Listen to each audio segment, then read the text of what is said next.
Hello, creepy crawlies. That was my attempt at channeling DL, who cannot, unfortunately, be with us tonight. They are a wee bit under the weather. They're indisposed. So you're stuck with me. But luckily, we have many, many more people. We've got Magda here. By the way, this is Ice Cream Queen, so I guess I should have said the name of the show. Bring in Magda. Who's my background person? Yes. Oh, there's Willow. Hi, Willow. Magda's in and out. I think she's still trying to figure out her sound. Okay. All right. Magda's having mic problems. Well, we've got Willow here. We want to give him a quick rundown of who you are and where you're from.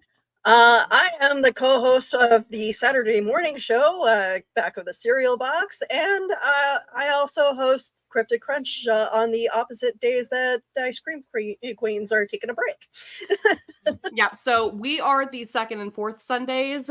Cryptid Crunch is the first and the third Sundays, where they talk about evil bunnies with sharp pointed teeth.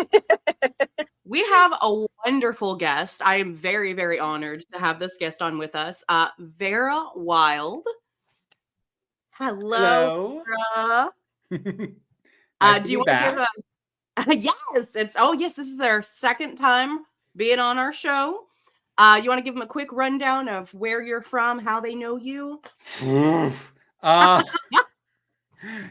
Most of my stuff you will find under Council of Geeks, primarily on YouTube. I talk all manner of geeky media. Doctor Who's kind of the big one, but so I'm very busy these days with everything going on with that. But Star Wars and the MCU and general nonsense from Hollywood, and also queer topics, because as is probably well clocked, you can probably tell I'm not cisgender. Shock of shocks. If you are interested in the spicier side of my content, you can look for Vera Wylde as opposed to Council of Geeks, and you'll find a whole other side of me available for purchase. You get that hidden side that's usually under the clothing. It is what's the phrase I like to use instead of the actual website? Exclusively enthusiasts. Lovely. I love that. Your Doctor Who videos are how I actually first found you. I was really bored at work, and I want something in the background, and I was like, I don't know, Doctor Who something Doctor Who. Hey, Magda's here. Can we hear you? No, still working on it. Okay, that's fine. Go ahead and keep working on it. We're just going to continue talking, okay? But yeah, your videos were one of the first. I just binged so much of it, and I was just like, who is this? And I followed you on all of the socials. Now, see, I'm curious for the timeline, because I've been doing this for 11 years now. Did you find me pre-transition? Yes. Damn, you stuck around for a while. Yeah. Yes, I did. And then you went through all that, and I was like, yes! And I sat back, and I had like my little pom-poms that you probably couldn't see, and I was like, I've been around for a while, yeah. All right, let's see here. Magda's saying it's refusing to acknowledge her mic. That's okay. We can either keep working with it, keep going, or whatever you want to do, Magda. We'll work with it. We do have a topic. As is our usual, we do forget sometimes we have a topic. But before we get to that topic, I want a little bit of pre-show chatter, kind of relevant to the show's topic, though. I, for the first time ever, in the 31 years of this show running, I think it was 31, first time ever, I started watching Dancing with the Stars because Allison Hannigan was on it. Literally the only reason I turned this show on was because this actress was on it. And if you know from the musical episodes, she wasn't like super big on the whole singing thing. And my brain like equaled that with dancing. They're like, oh, they're just not in. She's not into that. She is surprising me so much, y'all. Like she came in and the first routines were kind of like, okay, she's getting it. Then she was doing like handstands and like being flung around the floor and stuff. And I was like, oh my God. Wow. Okay, I might have to tune into this because I didn't. I haven't watched reality TV shows in like years, and probably since I got Disney Plus, I've been completely out of the loop of what's on actual TV. That's fair. Disney's got a lot of stuff on there. But yeah, it's I'm not caught up to where they are yet. I know like there's an episode that hasn't aired yet. It's going to soon. I'm not completely caught up to everything that's out there. The episode I'm currently on is the Taylor Swift one. So no spoilers in the comments, y'all. Do not tell me if she gets kicked off. I'm going to be very sad that we've already lost like other people. I probably shouldn't say in case anyone out there is going to watch it. Now I've suddenly the hiccups. That's great. Anyway, Allison Hannigan, kind of bringing it back around. Our show topic tonight is Buffy, the Buffyverse, Buffy the Vampire Slayer. Did anyone want to say anything about that? Well, okay. Let me get the obligatory thing out of the way up front. Joss Whedon can go ahead and just stay in professional jail for the indeterminate future. I like him better there. So let me just get that out of the way. And while I won't speak for anybody else, I will say the praise I am offering is for the other writers, the actors, the other directors, the costume, the fight choreography, etc. I'm extending as little to that man directly as possible, even though I do understand that the show would not exist without him. In preparation for this show, because we're typically talk about horror and all of that, I was just like, Buffy the Vampire Slayer, horror. And of course, like the scarier episodes, Hush popped up. But so many videos of controversy with Josh specifically popped up that I fell down a rabbit hole because I knew a little bit here or there. I'd heard Charisma Carpenter talking about it a little bit at some point. And I didn't know the extent of it, but wow. Yeah. Wow. I was I think I've done over the years 3 videos on him specifically. Oh wow. The last one I did was about the interview he gave with New York Magazine, and he really just should have kept his mouth shut because all he did was dig the hole so much deeper. Oh, do I want to ask? Can you remember any of it? Sorry, put you on the spot. The short version, like it's a lot. It was the feature article of that issue. But the short version was, while it was not everything he talked about, there were a couple of choice phrases that included belittling Gal Gadot and implying that she didn't understand what he was saying because English wasn't her first language, which is pretty belittling to someone who had been in English speaking roles for, like 10 years up to that point. And also making some implications about oh god, why can't I think of his name right now, the actor who played Cyborg in Justice League, and making some very indirect but very hostile implications about his possible motivations for speaking out against Joss Whedon in a way that frankly fed into some conspiratorial nonsense, and he should know better. So Fair. One of the ones that really hit me the most was Michelle coming out, and as everyone was responding to like Charisma Carpenter's big post on it, Michelle ended up last name Trachtenberg. Thank you.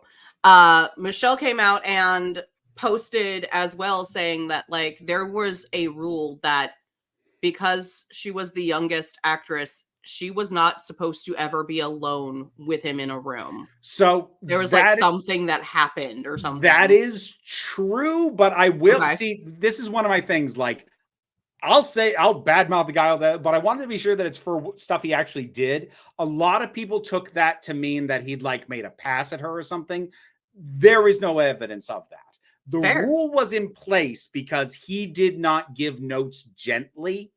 And the fear was that he was basically going to shout at and berate her if there was not another adult in the room, to basically ensure that he kept his temper in check. So thank you for the context on that. It was behavioral, but it wasn't, at least nothing I found, and I did look into this nonsense, indicated the kind of creepy that people assume when they hear couldn't be alone in the room with a teenager. Yeah. You hear that in your alarms. Like, Yeah. you see the I don't know if you know this TikToker, but there's a dude who runs around with this giant red flag. But yeah, you see the red flags going on that. Yeah. Okay. Again, like I'm not trying to defend anybody, but again, it's one of those things like if we're gonna be mad at somebody, let's be mad at the stuff they actually did. We don't have to make stuff up. It's bad enough. There.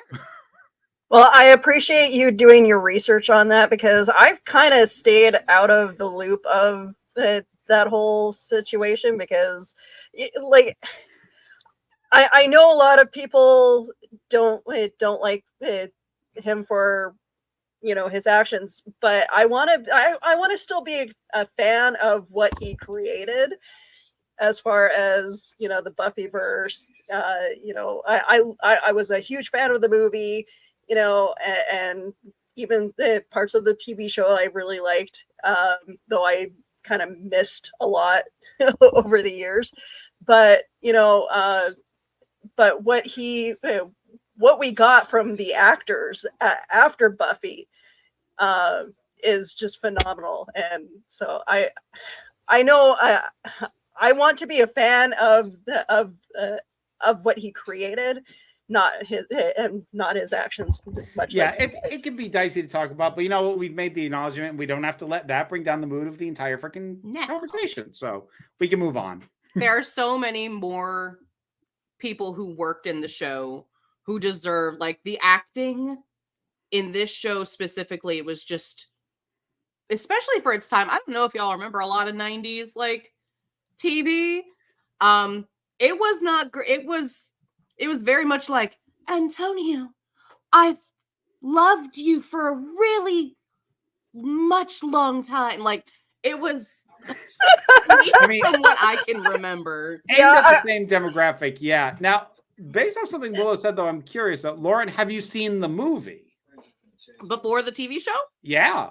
Oh, God, yes. Paul Rubens in that, like, gets me every time. Whenever he passed, that was our, like, oh my gosh, we're tribute post, rest in peace, was him as that character that we posted online, because I was just like, there's no way we can't not talk about this masterpiece of a character. So the movie's funny to talk about because, like, I got into the show for, like, I knew the movie existed. I knew of it. I got into the show first, although I didn't get into the show until after it aired.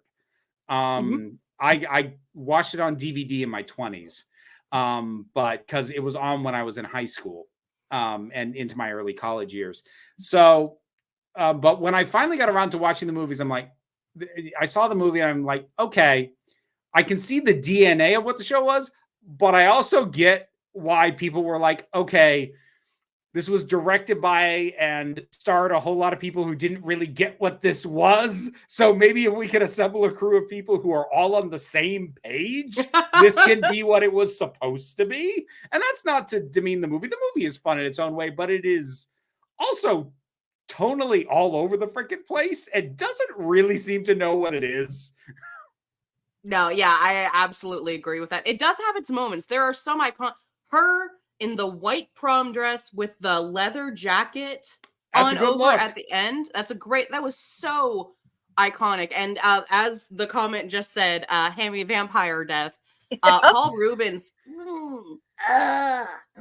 like, there were some really good moments. Question, and I don't think this ever happened. Did they ever pull any of the actors from the original movie to, like, do little guest spots in the TV show through the years? Because that would have been so fun.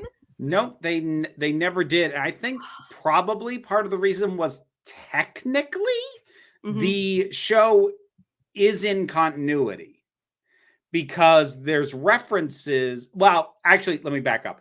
The show is in continuity with the script to the movie.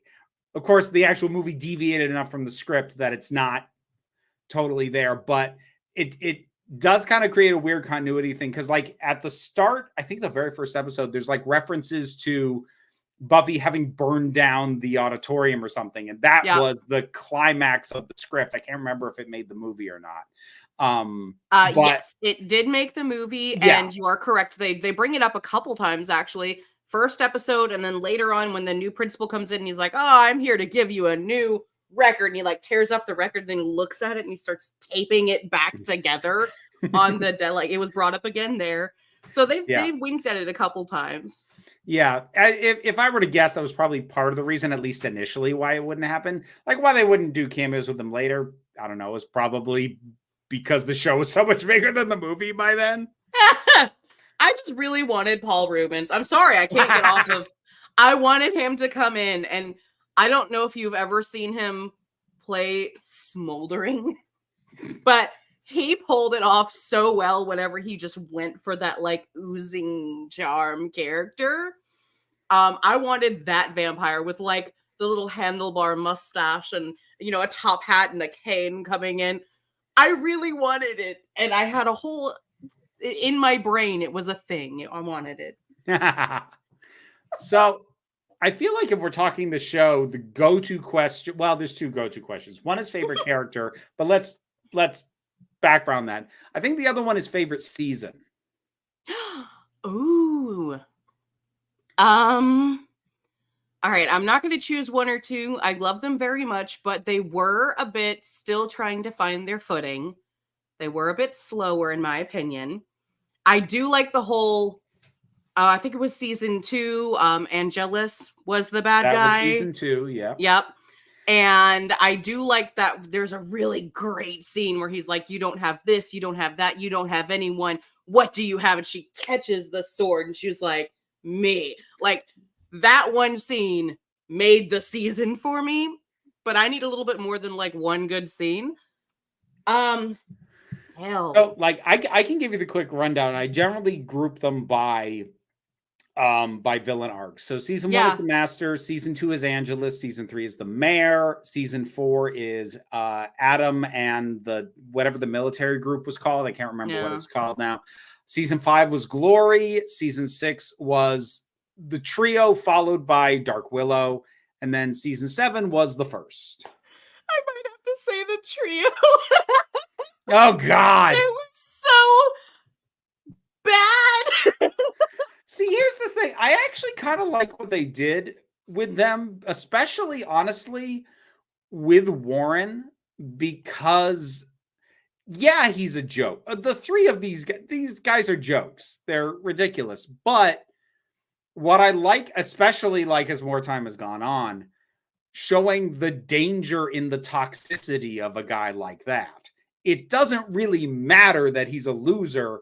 His worldview is dangerous. And if someone like that ever got even a modicum of power, they would wield it horribly. Even if that modicum of power is he gets his hands on a gun. I think our backstage person, we forgot to do this earlier. Warning! This show may contain strong language, topics, or I can't even read now. This show may contain strong language or disturbing topics, which may be unsuitable for children, and unusual humor, which may be unsuitable for adults. Thank you, our backstage Joey. We appreciate it. That was such I have difficulty choosing a favorite season. I can throw favorite episodes out because there's just so many good ones in the seasons, but it's hard to choose one whole what's yours? I think I kind of go back and forth between 2 and 6. She frozen up for you too? Oh, Lauren. We all were for a second there. Okay, there we go. So I kind of go back and forth between 2 and 6. Like 2 is still in the earlier days, but it has some really great. It has Angelus. We have the introduction of Spike is in season 2. Probably my single favorite episode is in season 2, which is the episode "Lie to Me," where like this kid who Buffy knew at her old school shows up, and it turns out he is dying of cancer, and he's actively trying to get turned into a vampire. The blonde girl, that was her introduction. She was in another episode again later. Isn't that the vampire cult one? What it is, the vampire cult does yes, that's where it first shows up. And it does have Anne, who shows up again later.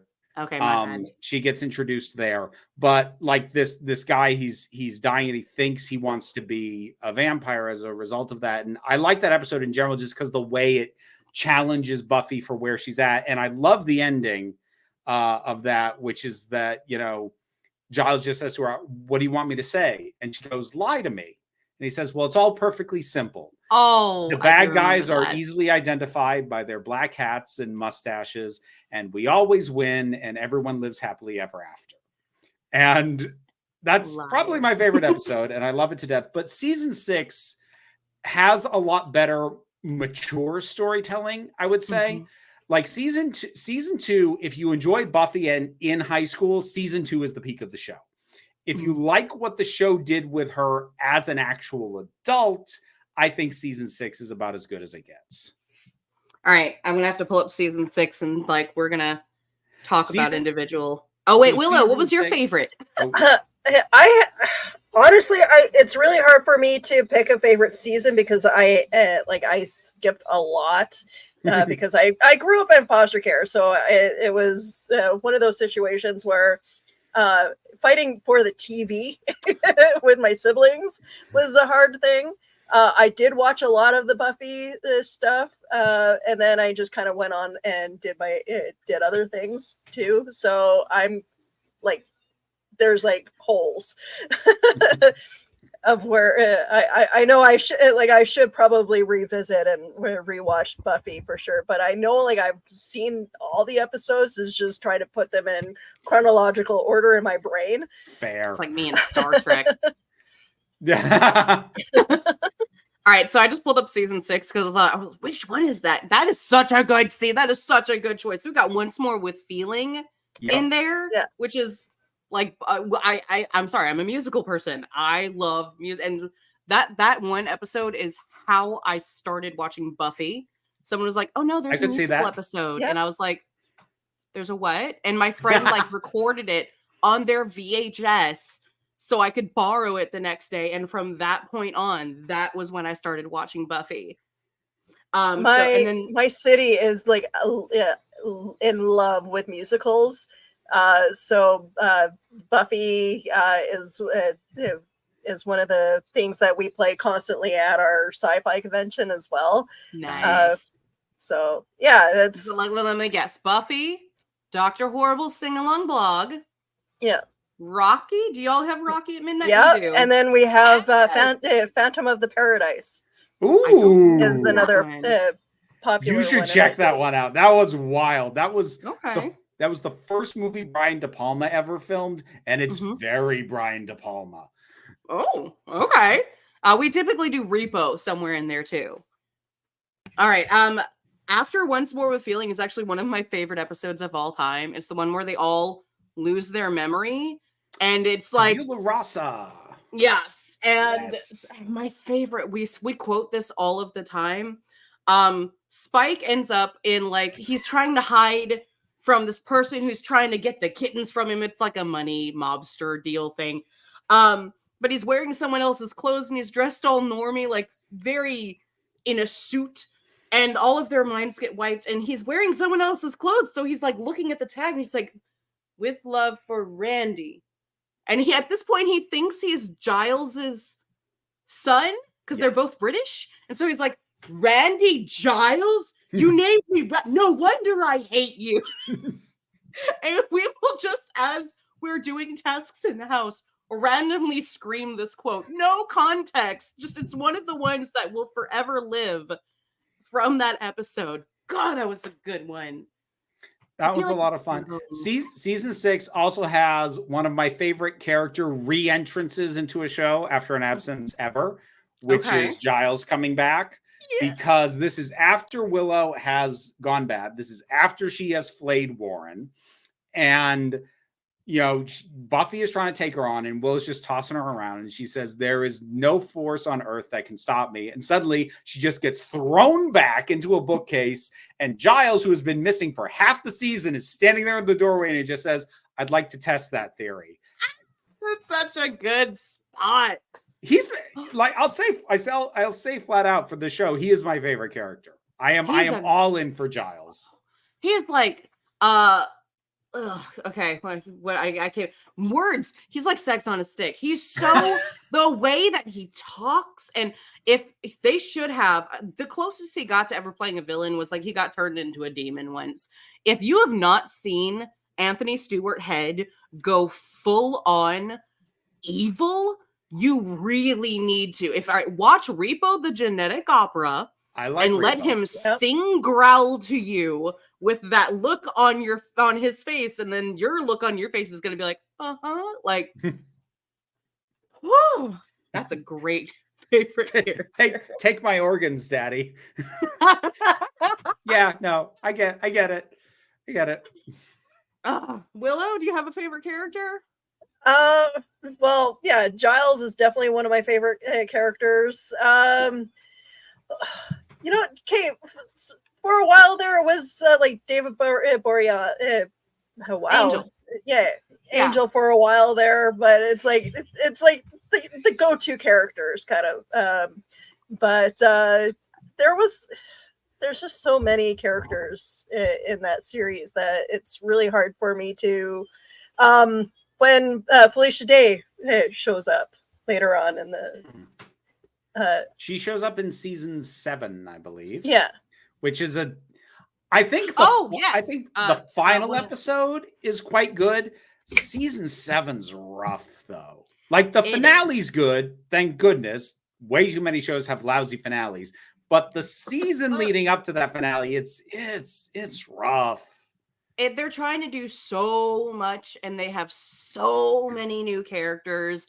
And I don't know how y'all felt about like Willow dating this like child. It felt like to me. I know she was supposed to be like 18 or something, but Kennedy, it was still just kind of. I think it was just a mistake to have Willow dating anybody at all because the fandom was still mourning. Thank you. Everyone tries to blame Kennedy. I don't think Kennedy was the problem. I think having her date at all was the problem. If anything, Oz should have come back in. Not saying they should have dated, but just to have someone like for her to lean on and like cry to, who understands the heartbreak. I feel like they could have like come up with this like we're best friends kind of thing with Oz coming back in. That could have worked. They brought him back in the comics. Okay, there's the question. Either of you read the comic continuation of the show? I started a little bit, but it was really difficult for me to find the time to continue on with it. Also, isn't there like an episode that they just did like a podcast episode with a bunch of the people? I've lost track of all the things that have done that lately. I don't know. But they did. Well, actually, let's back up. The first comic book related to Buffy, I am going to recommend wholeheartedly. And it's called Frey. And it's technically set in the future. Okay. And it deals with like, so imagine a Slayer in the world of Blade Runner. Oh, okay. That's Frey. It's really good. It was a limited series. The story could have continued, but it's pretty much a closed story. That's really good. And that actually, so the red axe with the stake on the end of it that Buffy gets in season 7, that weapon debuted in Frey. So if you read that comic, you already knew that thing when it showed up in the show. Wow. The actual comic book continuation of Buffy, it's not terrible. Well, parts of it are, but like there are dip points, but the overall issue I think is the show kind of benefited from the restrained scope that came from a TV budget. And once they had the freedom to basically draw them doing anything, it expanded out too big, too wild. Like ideas that probably sounded fun, like, oh, we couldn't do this on the show. And then they do it and you're like, maybe it's a good idea. Maybe it's a good thing you couldn't do that on the show, actually. Maybe that was for the best. A little realistic. Maybe the fact that you couldn't have Dawn be 100 feet tall was why you took the time to focus on the character interactions. And maybe that was a good thing. Yeah. Speaking of Dawn, that was such a big controversy. Like, well, poof, there's a sister. How did y'all feel about Dawn and like the leading up to Dawn? it's hard for me to say because, as I said, I didn't start watching until it was over, so I wasn't like seeing the fan conversations as they were happening. I didn't find her any more annoying than any other young character introduced to the show. Like, grading on the curve of those kind of characters, she's fine. She actually has a narrative purpose for being there, so that's more than most of them get.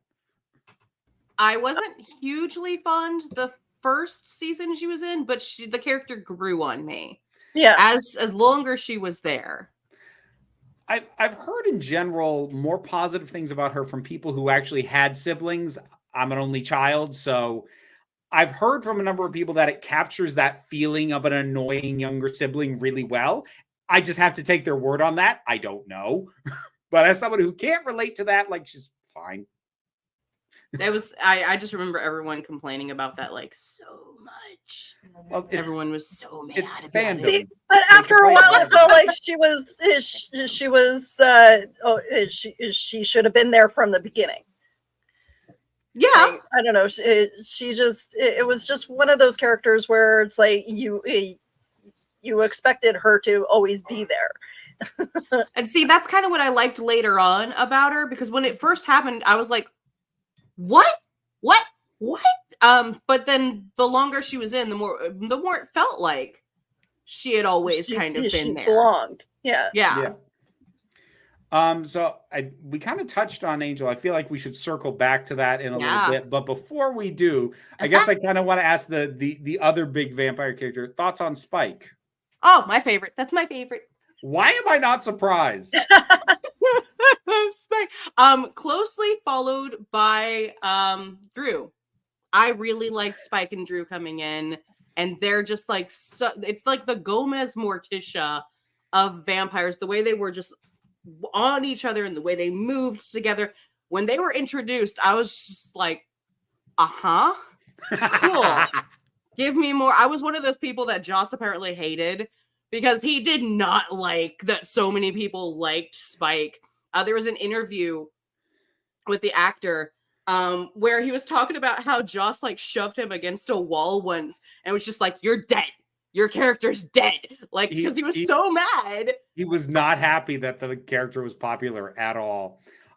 Clearly he got over it and found things to do with the guy, but yeah. So you brought him up. He is problematic. I will say that. He is. There is unfortunately the season 6 stuff, which again kind of regrettably circles back to Joss Whedon, because the general word at this point is that none of the actors involved in that scene felt good about it. Mm-hmm. And I think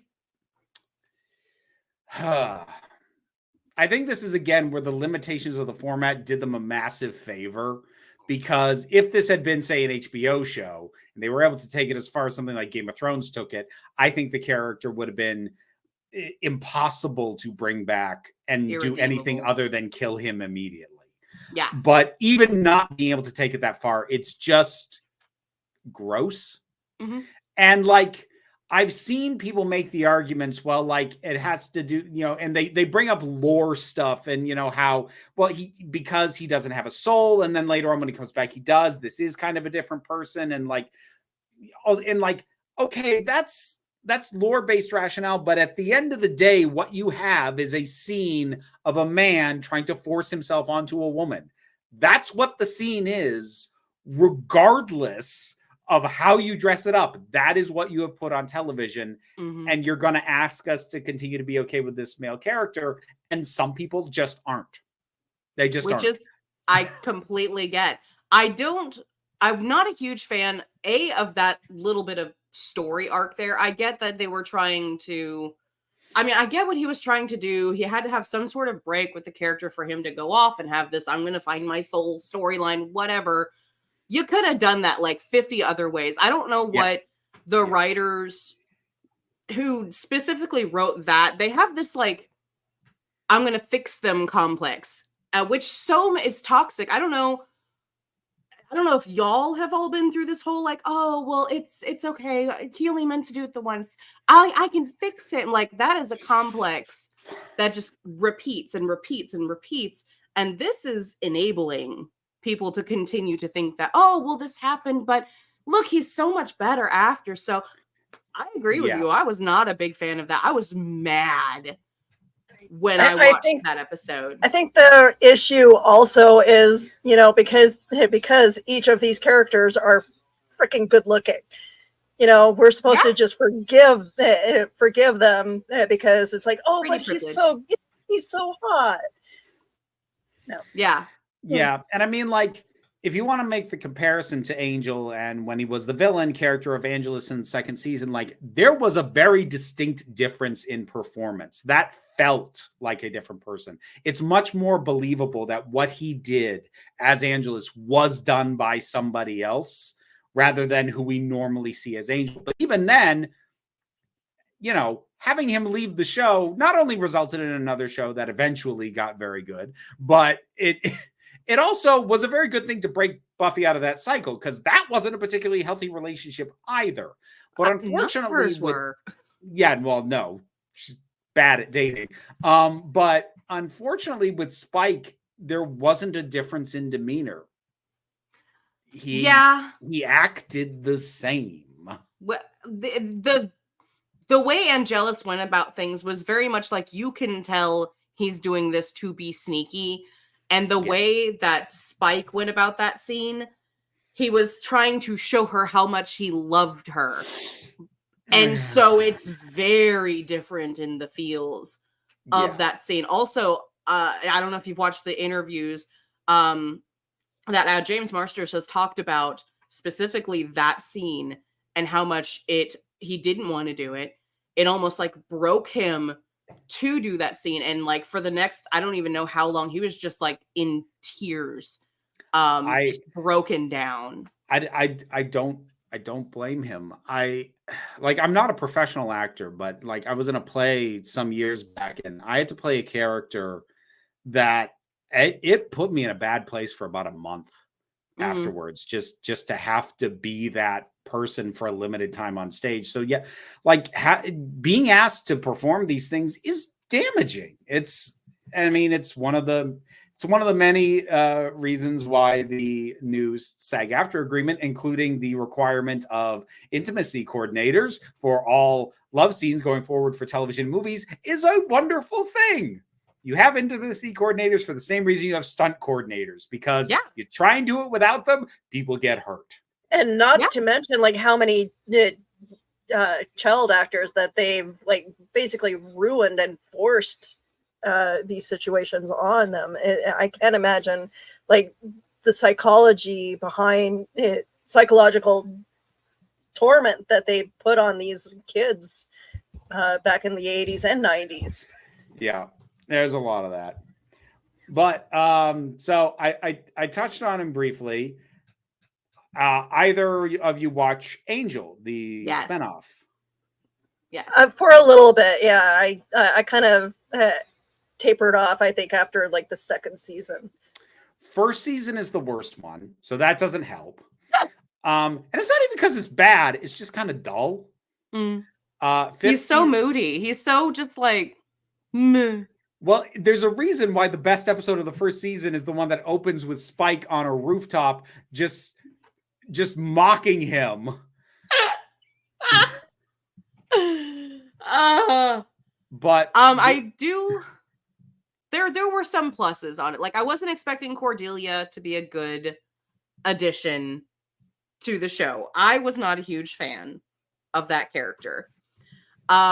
She surprised me. Charisma Carpenter like really surprised me in that role and how she grew the emotional of that character, and also having Harmony in that. I know that was later. Was not expecting that to be so freaking good, but she's fun. She's lots of fun. So fun. Well, the other thing is Wesley. Yes, because he's got one of my favorite character arcs in TV. Because if you watch the first episode he showed up in season 3 of Buffy, and then you watch the last season of Angel, you're like, that's the same guy? What? And watching that happen, that's a lot of fun. Yeah. I do still fight justice for Fred. Like, I'm really torn about that, like legitimately, because I examine a lot of tropes. I'm well over women in refrigerators as a thing. Mhm.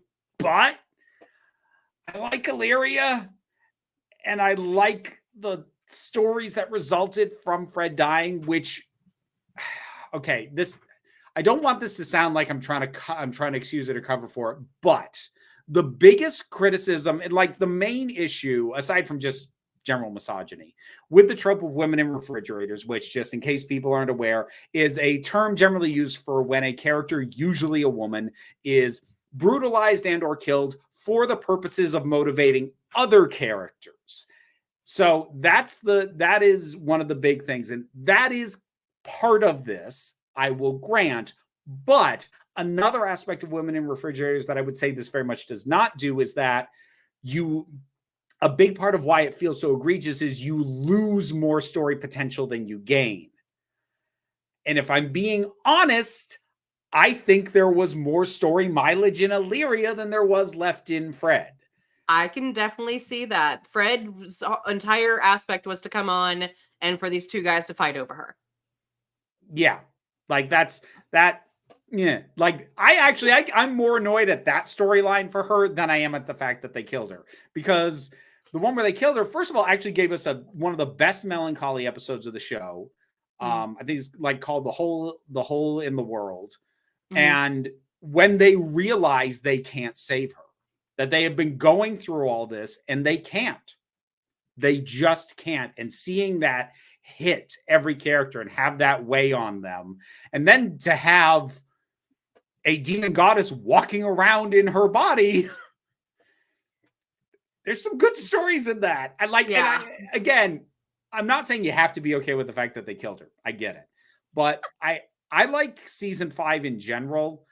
And I very sincerely think that the last episode of Angel is one of the best series finales in all of television. Yes. Yeah. Yes. The dragon over him. Like, that was so good. Okay, so favorite episode of Angel. I'm just going to say the word Muppet, and you'll probably know. Yeah. I think that's everybody's favorite.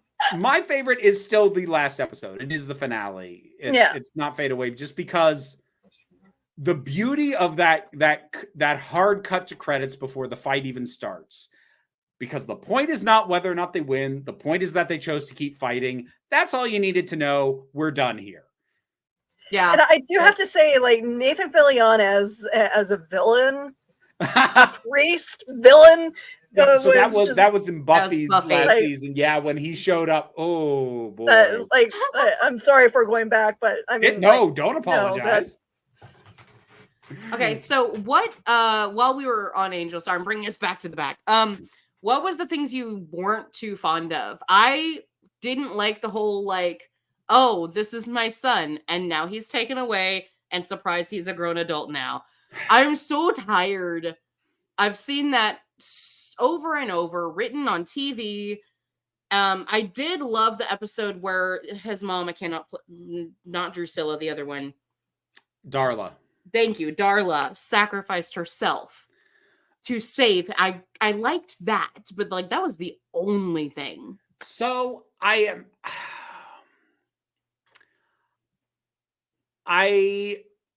think that past the surprise of having Connor come back, they didn't really know what to do with him. I think the punch of him coming back works. I actually personally think the story of his birth and up to that point works largely for its impact on everybody else, on how it alters Angel's perception of things, of the lengths that Wesley goes to because of this, and that drives that divide between him and Angel to the point that Angel tries to kill him over it. And Wesley does something horrible, but believing it's the right thing. So like there's enough good stories that come out of the birth of Connor and the initial punch of him coming back, like, okay, but that's just that moment. After that, it does just kind of from there out, unfortunately.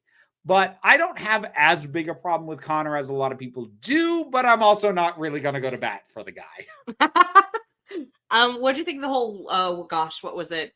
The Ram and Hart, or Wolfram and Hart. Yes, Wolfram and Hart. Lawyers from hell. First of all, I just love that as a conceit.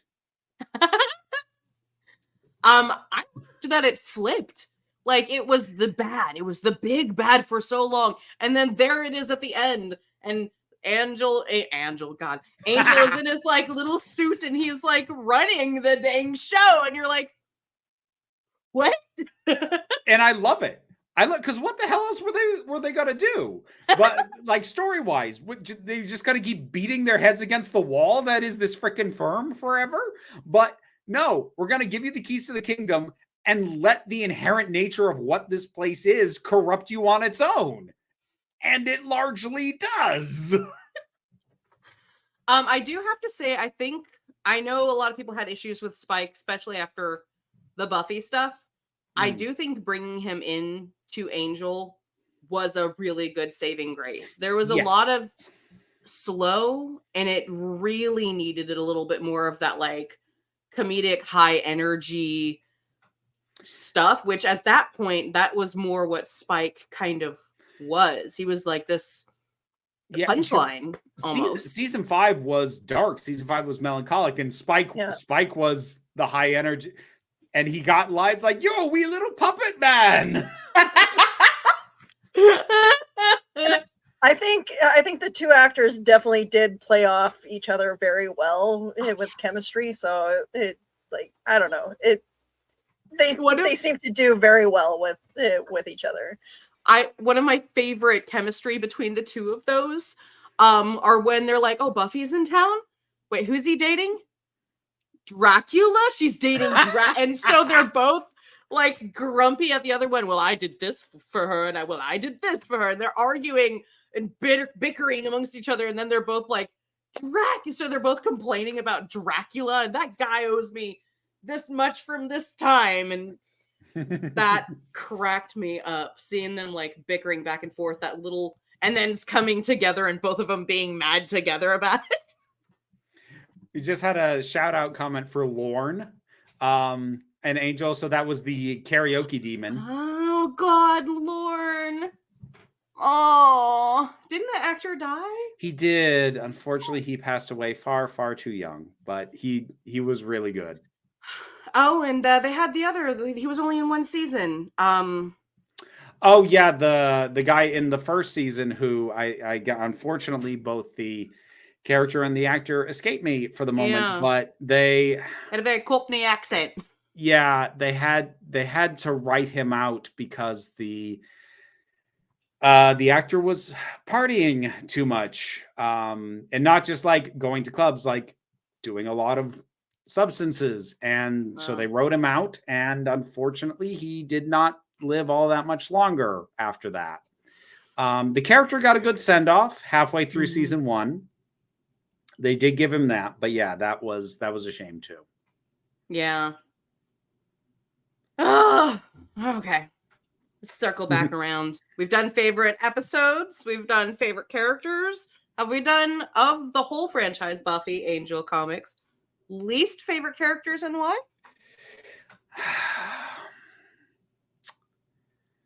So I don't know if he's my least favorite character, but I'm going to touch on the topic of Xander real quick. Okay. I get where you're going. What's hard for me to watch Xander was that, especially at the time that I watched it, when, I thought I was a guy, I don't like how much I related to him. And looking back on it, it's like, yeah, no, I get why I did.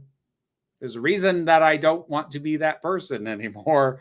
I think Xander has undergone a little bit of a harsh reassessment, similar to like a lot of stuff from the time, like a lot of like shows like Friends or whatever have had their backlash, and like everyone's like, Ross is the most toxic person ever. I'm like, Ross is not great. He wasn't even great at the time, but the reassessment has been crueler than I think the character deserves. Okay. Xander isn't great. Xander he's got some incel tendencies and he's a bit of a nagger, but he does mean well. And I do think there are scenes like the finale of season 6 where he talks Willow down from destroying the world that I think still work really, really well. So like, I think the character does have value, but yeah, he's definitely got some of the well, that didn't age well moments of the show. Well, that and I have difficulty, like as we brought up in the beginning of this, Joss is a bit problematic, and so it's hard to separate that from the show sometimes. And it seems like the same can be said for the actor who played Xander. There's been a lot of allegations, and it's been really difficult to, for me at least, separate that from the character, which he was one of my favorite. I loved his goofiness and his line. I love the one episode where he saved the world and nobody freaking knew about it. The Zeppo season 3. Yeah. I remember the show way better than I think. I've not rewatched this show in years, but I remember the stuff off the top of my head. Good grief. You've covered it so much. But yeah, I had moments where he was wonderful. He was great. In the musical, him and Anya doing the duet together, I'll Never Tell. Adorable. That is a fun one. It's like if anyone ever wants to do karaoke with me, like somebody come be my Xander, I will definitely sing that with you. He's in my singing range. I didn't know you sang. Now I'm excited. I feel like Ice Cream Queens needs a karaoke day. I mean, I don't sing much. I'm not dysphoric about my voice, but like I'm a baritone, so nice. But yeah, I followed the actor, and his name is escaping me right now. It's not Alexander, is it? No. Yeah, no, Alexander. I'm thinking Xander because Alexander. No, it starts Nick with something. N. Nick something. Hold on. Yeah. But either Nicholas way, Brendan. Brendan, thank you. I followed him for the longest time, and he paints, and he was so passionate. And then him and his girlfriend, there was this like huge dramatic blow up and allegations, and she had video of these allegations. It's kind of hard to like disprove it when you can hear it and see it, and it's right there. And so when you hear about all of the other stuff that's happened at cons before, for me, it's a little more difficult. I'll always have love for the character, especially when his twin came in and he got to play opposite his identical twin in like the one episode where it was like the good traits and then the not great traits of Xander. That was fun, but it's harder for me to like the character now. Yeah. Any votes for character you like the least? I think if I were to put the spotlight on Angel, Gunn never fully clicked for me. Like, he's not a bad character, but I often felt like about half the time the writers didn't know what to do with him. I completely agree. I also feel like they were trying really hard. Okay, this is probably going to be really controversial, so I apologize if this upsets anyone. It very much felt like the writers were like, well, we need a black guy. We need a black character so they can't yell at us and say that we only hire white people. And then they hired this character and they had no clue how to write him. They were so stereotypical with how to write this character. They had no clue what to do with him. And I really feel like, if maybe they brought in some people of color writers to write the character, or even just asked the actor and been like, hey, what if this was you, like what would you do right now, and brought the actor on board to also like be in with the writing process. I feel like the character could have strived more, but to me it just felt like they threw him in there because they're like, well, we need diversity, so here it is, look, guys, we did it. And I do want to put the emphasis on the writing there. I don't think it was the actor's fault. I think he worked with what he was given. And every now and then they would give him good stuff. And I would actually say that's another one of the reasons why I think season 5 is easily the best season, is because them putting him in a law firm meant that they couldn't fall back on like, oh, he's hanging on the streets and his old crew is back, and like these cliches that the writers didn't feel comfortable with. Like, no, we're putting him in this completely different situation. And oh, you're actually writing him like a person now. Isn't that great? Yeah, I do feel like they gave the character some character along the way, but I don't like... It took a little while. It took a while. And I've noticed God, I'm just going to be controversial tonight, aren't I? I've noticed this writing when it comes to Joss in a lot of, if you go back to Buffy, how many Black characters can you actually think of that pop out at you? There's the Slayer, who came after Buffy died the first time. There's the Principal, season 7. Yeah, there was the other Slayer from the 70s that who Spike killed. There was her son later, who was the principal in season 7. Yep. So, but as we're sitting here talking about our favorite characters or our least favorite characters, these are the ones who stand out the most for us because they're the ones who are given those really epic or the really crappy like roles. The ones I just mentioned are somewhere in the middle. They weren't written to be these like super great characters. They were very, oh, well, they're here and then they went and they did something. Yeah, they became filler characters just to fill like the time slot. Yeah. And I personal opinions, please don't everyone like mass attack me, but I just feel like you write what you're comfortable with, and if you don't hang out with or have friends or are involved in these kind of groups, then you're not gonna write that. No. So like I know we're running out of time, but I want to ask this before we start doing like sign-offs and whatever. Season 4 finale, the dream episode. Is that the one where Spike swinging on the swing is like, Joss is going to teach me to be a watcher? Yes, and there's the cheese man. The cheese man.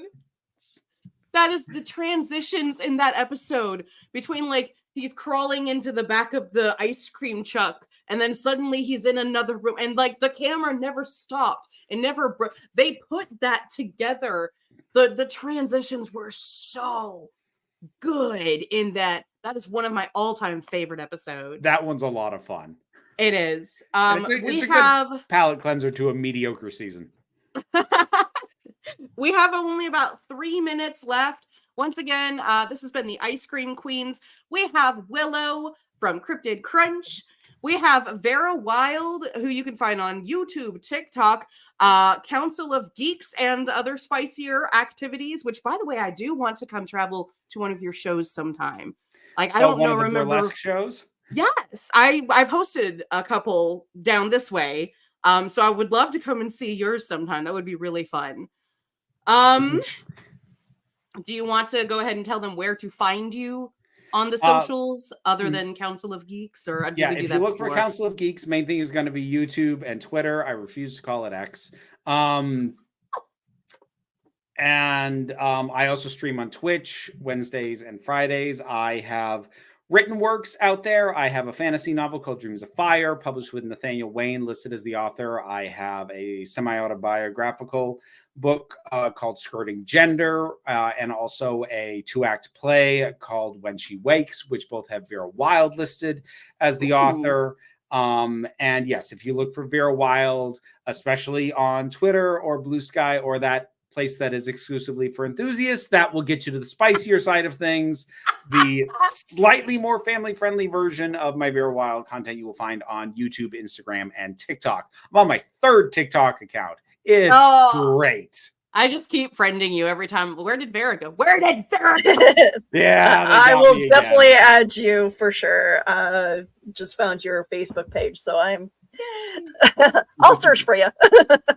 I'm out Willow, there. do you want to tell them where to find you at? You can find me pretty much all over social media as well. I like to refer to myself as the social media socialite, though I'm kind of bad at it sometimes. So yeah, you can find me on Facebook, X or Twitter, Instagram, and TikTok. All right. And YouTube. And YouTube. This one, well, unless you're watching it on Facebook, and then it's not this one. What if one of these half of the show wins? I'm going to stop talking now. All right. Well, with that said, it's right at the top of the hour. We did like perfect on this. What does DL say? Pleasant screams, or is that Elvira? I don't remember. I don't know. It's your sign off. It's your show. Bye, y'all. Bye.